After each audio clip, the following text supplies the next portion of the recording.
वज़ीर आज़म शहबाज शरीफ आज मुत्तहिदा अरब अमारात के 2 रोज़ा दौरे पर रवाना होंगे। तर्जुमान दफ्तर खारजा के मुताबिक वज़ीर आज़म के हमरा काबीना के अहम वज़रा पर मुश्तमिल वफ़द भी होगा। वज़ीर आज़म का अपने इंतखाब के बाद ये मुत्तहिदा अरब अमारात का पहला दौरा होगा। वज़ीर आज़म की मुत्तहिदा अरब अमारात के सदर और अबू ज़ैबी के हुक्मरान शेख मोहम्मद बिन जायद से मुलाकात मुतवक्के। दोनों रहनुमा तिजारत और सरमायाकारी पर खसूसी तवज्जो के साथ दो तरफ़ा ताल्लुकात पर तबादला ख्याल करेंगे।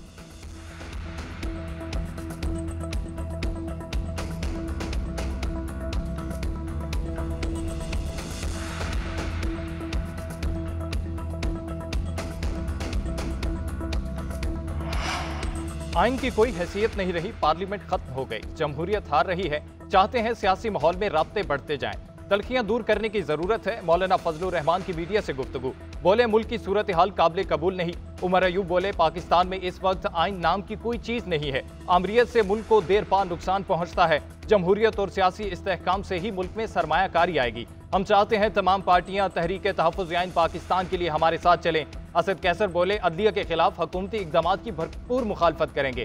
तहरीक इंसाफ के वफ्द की मौलाना फजलुर रहमान से मुलाकात, हुकूमत मुखालिफ तहरीक पर मुशावरत, जदोजहद जारी रखने का ऐलान, सियासी मामलात में अफ़हाम व तफ़हीम के लिए राब्ते जारी रखने पर इत्तफ़ाक़।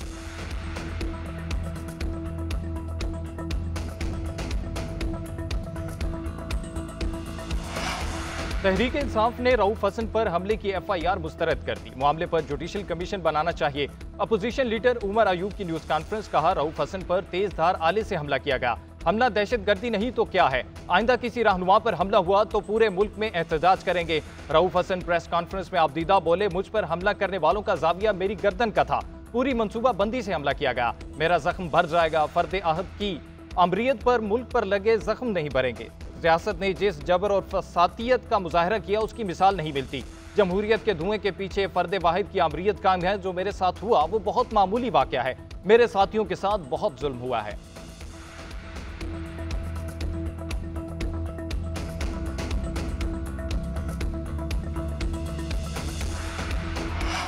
रऊफ हसन पर हमले की इब्तदाई रिपोर्ट सेनेट में पेश। वजीर कानून आजम नजीर तारड़ का कहना है कि हमले का मुकदमा दर्ज कर लिया, पुलिस तहकीकात कर रही है। CCTV वीडियोज और तस्वीर से हमलावरों की शनाख्त की जा रही है। हमले की तहकीकात पर शक न किया जाए, मामले पर कमेटी भी बना दी। तमाम शहरी मोतबर हैं, हुकूमत मुकदमे को संजीदगी से ले रही है, मामले को मंतकी अंजाम तक पहुंचाएंगे। सेनेट में इजहार ख्याल करते हुए कहा कि अदालती रिमार्क्स की बजाय फैसले दें। आइन ने तमाम इदारों की हदूद तय कर दी। आइन कहता है कि अदालतों को गुस्से से काम नहीं करना चाहिए, तौहीन अदालत को हथियार के तौर पर इस्तेमाल न करें। आइन अदालत को यह इख्तियार नहीं देता कि वो गुस्से में जो मर्जी आए कह दे।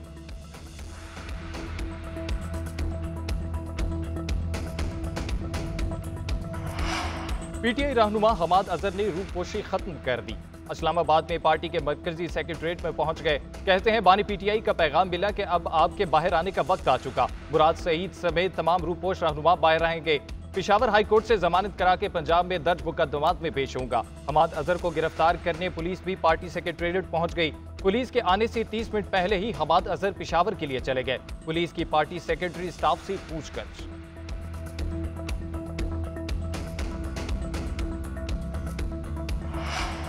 ईरानी सदर इब्राहिम रईसी और दीगर शोहदा की तेहरान में नमाज जनाजा अदा, लाखों अफराद की शिरकत। ईरान के सुप्रीम लीडर आयतुल्लाह खामेनी ने नमाज जनाजा पढ़ाई। 10 गैर मुल्की सरबराहान मुमलिकत समेत 40 वफूद की नमाज जनाजा में शिरकत। हमास रहनुमा इस्माइल हानिया भी नमाज जनाजा में शरीक हुए। सदर इब्राहिम रईसी का जसद खाकी तेहरान से मशहद ले जाया जाएगा। आज रोज़ा इमाम अली रजा के अहाते में तदफीन की जाएगी। इब्राहिम रईसी की वफात पर ईरान में शोक की फिजा बरकरार।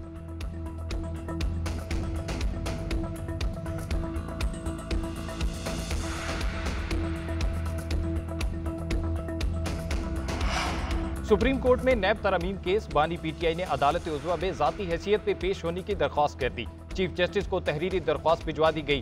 दरख्वास्त दस्तखत करके जेल इंतजामिया के हवाले की गई। अदालत उज़्वा में नैब तरमीम केस की समाअत 30 मई को मुकर्रर है।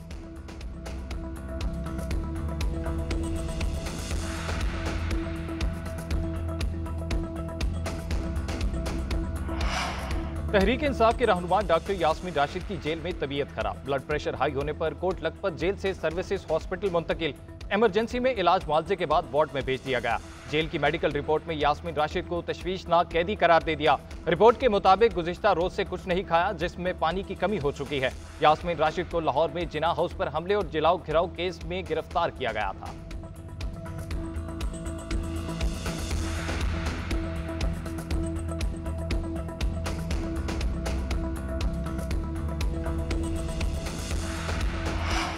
नॉन फाइलर्स की 9000 सिमें बंद। एफबीआर की हिदायत पर टेलीकॉम कंपनियों का इकदाम। तर्जुमान एफबीआर का कहना है कि टेलीकॉम कंपनियों को 30,000 नॉन फाइलर्स का डेटा भेजा। रोजाना की बुनियाद पर डेटा कंपनियों को भेजा जाएगा। 5.5 लाख से जायद नॉन फाइलर्स की निशानदही की गई है।